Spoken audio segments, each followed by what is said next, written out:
সমস্ত বিপদ মুসিবতের কাছে আমার ভাইয়েরা, আমার বন্ধুগণ, যে আমি কি কোরআন হাদিসের বাইরে বলতেছি? জোরে বলেন, কোরআন হাদিসের বাইরে বলতেছি? চলবে না, শেষ করব। আমরা কোরআন থেকে কথা বলছি।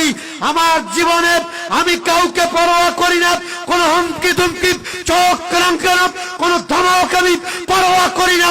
আমার কণ্ঠ থাকবে ততক্ষণ ইসলাম কোরআনের পক্ষে আওয়াজ দিতে থাকবো ততক্ষণ। জোরে বলুন কথা ঠিক কিনা? পাক প্রেরণ করেছেন আল্লাহ রাব্বুল আলামিন বলেন, ওয়ালাকাদ বা'আসনা ফি কুল্লি উম্মাতির রাসূল আন ইবুদুল্লাহা ওয়াজতানিবুত তাগুত।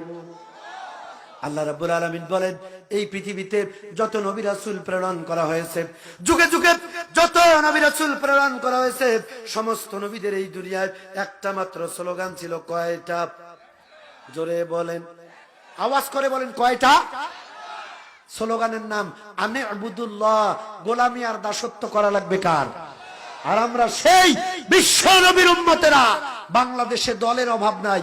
কেউ ডাকে খাজা বাবা, কেউ ডাকে তালা বাবা, কেউ ডাকে ন্যাংটা বাবা, কেউ ডাকে জটিয়া বাবা, কেউ বলে রাম রাম, কেউ ডাকে তরমুজ পাটি, কেউ হলে কুমড়া পাটি।